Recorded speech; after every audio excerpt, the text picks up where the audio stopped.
আসছে শীতকাল, গর্ভবতী মায়েদের জন্য নিরাপদ পরামর্শ জানুন বিস্তারিত। 1. শরীর গরম রাখুন।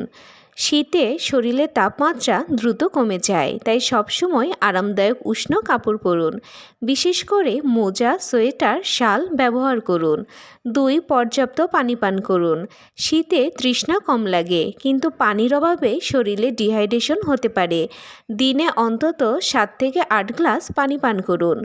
3. পুষ্টিকর ও গরম খাবার খান। স্যুপ, ডাল ভাত, সবজি, ডিম, মাছ, ফল এসব খাবার শরীর গরম রাখে এবং রোগ প্রতিরোধ ক্ষমতা বাড়ায়। 4. সর্দি কাশি থেকে সাবধান।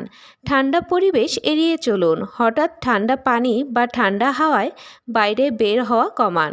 কারো সর্দি কাশি থাকলে দ্রুত বজায় রাখুন। আজকের মতো এই পর্যন্তই।